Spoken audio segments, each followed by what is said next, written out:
e-faktur versi 3.0 sama 3.1 masih bisa dipakai nggak ya?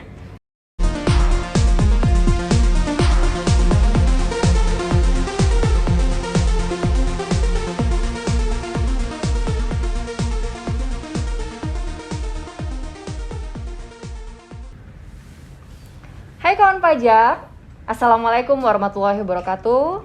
Selamat siang. Nah, kita ketemu lagi di OPAK, obrolan pajak tengah kota, KPP Madya Jakarta Utara. Nah, hari ini saya Nidia, asisten penyuluh pajak KPP Madya Jakarta Utara yang akan menjadi moderator. Nah, siang ini kita akan membahas tema yang lagi hangat-hangatnya nih, yaitu e-faktur versi 3.2. Maka dari itu saya di sini udah bersama 2 orang narasumber yang kredibel dan terpercaya tentunya. Nah, Mas Doni dan Mas Yofi, apa kabar? Alhamdulillah. Sehat. Sehat ya? Iya. Lapar nggak? Lapar, tapi masih kuat. Jujur banget. Masih semangat. Masih semangat. Nah, yang penting itu ya semangat kawan pajak, walaupun puasa tetap produktif, oke? Nah, ini kita langsung aja bahas e-faktur versi 3.2. Langsung aja ya, Mas Yofi dan Mas Doni. Perubahan apa aja sih yang ada di e-faktur yang terbaru ini, versi yang terbaru ini? Mungkin dari Mas Doni dulu deh. Baik, awalnya kita ini ya banyak perubahan ya di tahun ini ya. Dari 3.0 ke 3.1 kemarin 1 April 3.2. 3.0 ke 3.1 kita tahu perubahannya ada tambahan kolom untuk PBBJ dan juga SPBB ya 3.1. Naik lagi ke 3.2, kolom itu tetap ada dengan tambahan tarif tentunya yang berubah adalah 11%. Itu adalah perubahan dari 3.1 ke 3.2 di aplikasi yang baru ini. Begitu. Jadi intinya perubahan versi yang terbaru ini terkait dengan tarif yang diamanatkan Undang-Undang HPP ya, benar. Per 1 April 2022 tarif PPN menjadi 11%. Seperti itu. Oke. Terus untuk update ke versi 3.2 ini aplikasinya bisa di-download gimana atau bisa auto update nggak, Mas? Bisa ya. Sebenarnya disediakan aplikasi itu secara auto update ya. Namun jika wajib pajak itu mengalami kesulitan, bisa download installernya di pajak.go.id atau di innova.go.id. Di Innova Online online. Iya, sedikit tambahan nih. Pada saat awal-awal kita launching 3.2 ya, banyak teman-teman kawan-kawan pajak nih ya, langsung download dari situ. Tetapi banyak mungkin di tengah jalan langsung error gitu ya. Ya karena pada hari itu, hari yang sama, jam yang sama, detik yang sama, banyak yang ngambil data dari situ. Iya, berbarengan. Barengan, gitu ya. benar. Jadi ada yang bisa dapat lancar, ada yang mungkin masuknya telat, jadi dia terganggu ya jaringannya ya. Nah, di KPP kita juga menyediakan, kita udah downloadin itu faktur 3.2 ya. Dan bisa kita kirim link downloadnya melalui nomor konsultasi WA kita ya, baik konsultasi teknis aplikasi atau pakai WA penyuluhan. Nanti akan kita kasih itu linknya. Atau mungkin ya kalau udah waktu nih longgar, langsung datang ke sini juga boleh, silakan. Nanti akan kita bantu sekalian update-nya. Begitu. Step by step. Ada timnya ya kita ya. Ada tim IT di kita yang akan bisa membantu wajib pajak jika mengalami kesulitan dalam mengupdate faktur pajak ke 3.2. Oke. Jadi aplikasinya ini bisa didapat di Pajak.go.id, bisa di Innova Online, ya. Bisa juga menghubungi KPP terdaftar kawan pajak semuanya. Oke? Ya. Selanjutnya nih, kalau udah download, diapain lagi nih Mas Yofi mungkin ya? Cara update-nya gimana biar bisa berubah nih dari 3.1 atau 3.0 ke 3.2? Iya, sebenarnya cara update-nya tuh gampang sekali ya, mudah sekali. Kita bisa setelah di-download, kemudian nanti file yang kita download itu berbentuk zip atau WinZip gitu ya. Kemudian kita ekstrak terlebih dahulu, nanti dia akan berbentuk folder. Kemudian di dalam folder itu nanti kita jalankan e-tax invoice. Namun sebelumnya jangan lupa, sebelum menjalankan e-tax invoice, silakan Bapak Ibu sekalian mengcopy database di e-tax invoice yang lama dipindah ke folder yang baru. Kemudian silakan menjalankan melalui aplikasi e-tax invoice. Cukup mudah. Iya. Udah, sampai situ udah bisa jalan ya? Bisa, ada sedikit tambahan juga nih.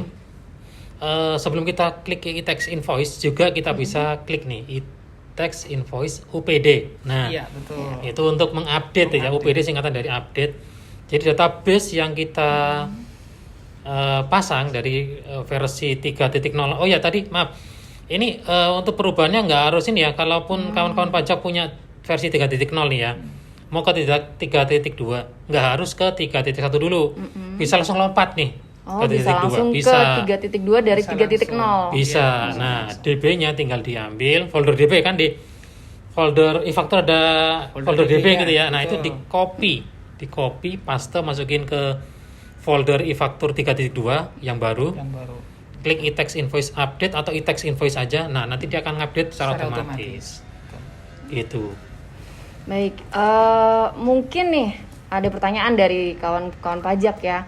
Kalau misalnya kita sudah lakukan tuh semua tahapan yang tadi Pak Yofi dan Mas Doni, Mas Yofi dan Mas Doni sebutkan tadi, misalnya nih ternyata ada error. Errornya misalnya, Pak, saya udah klik e-tax invoice, udah copy DB, klik e-tax invoice, kok nggak muncul ya, nggak ada tampilan apa-apa. Blank gitu ya maksudnya. Ngeblank ya? gitu. Iya. Ngeblank. Kira-kira kenapa tuh Pak Doni?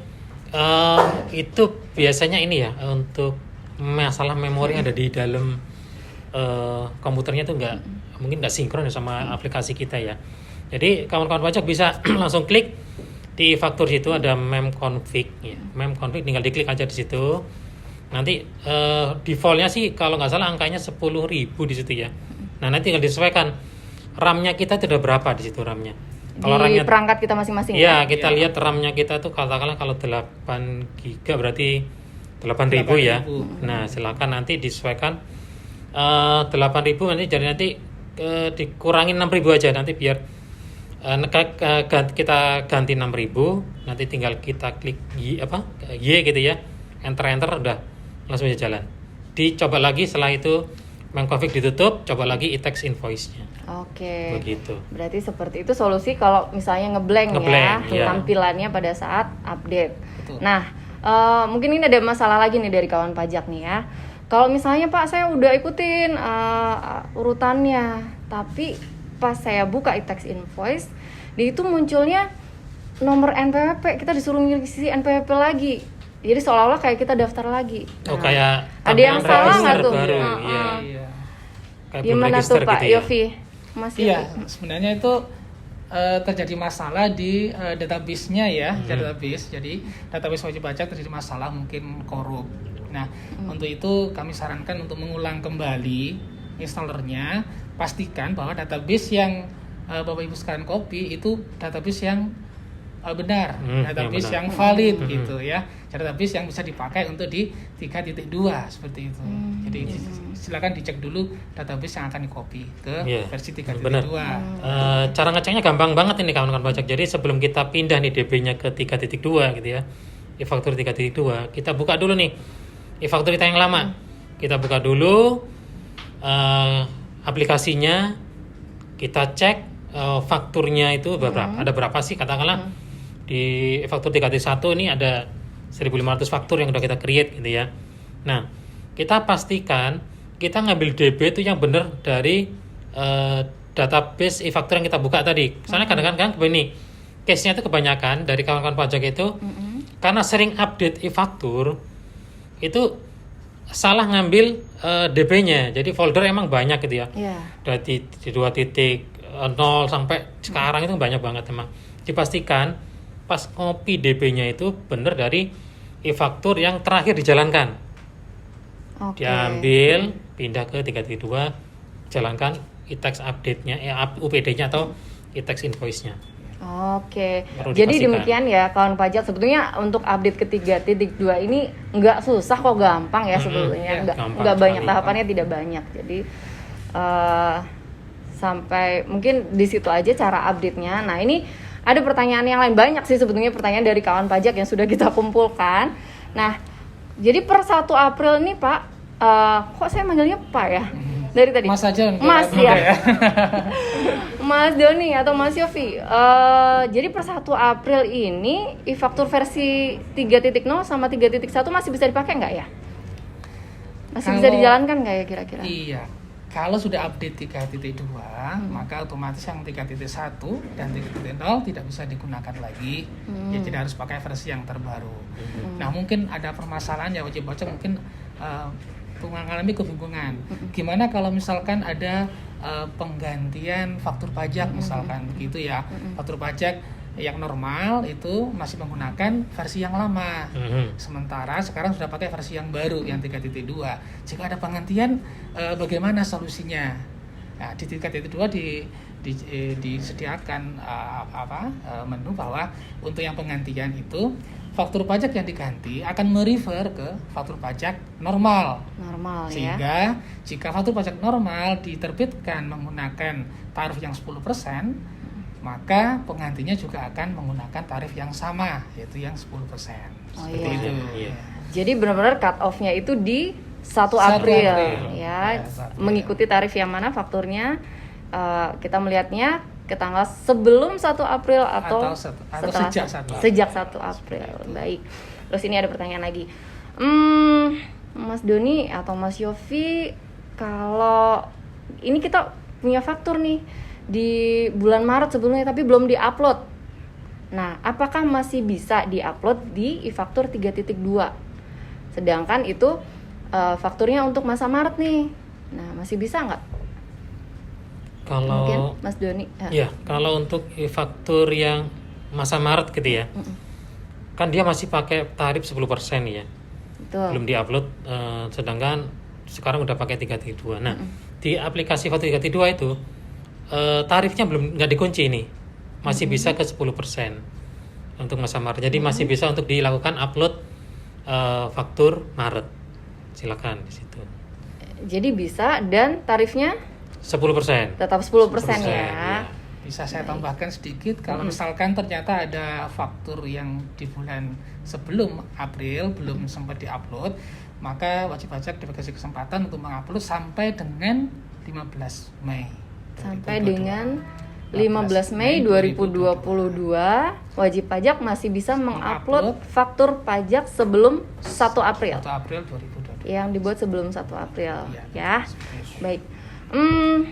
Baik kawan pajak, mungkin banyak sekali pertanyaan-pertanyaan dari kawan pajak. Mudah-mudahan dengan podcast kali ini bisa menjawab setidaknya sebagian besar pertanyaan-pertanyaan kawan pajak terkait dengan e-faktur versi 3.2. Terima kasih Mas Yofi dan Mas Doni yang sudah bergabung dengan kita di Opak siang hari ini.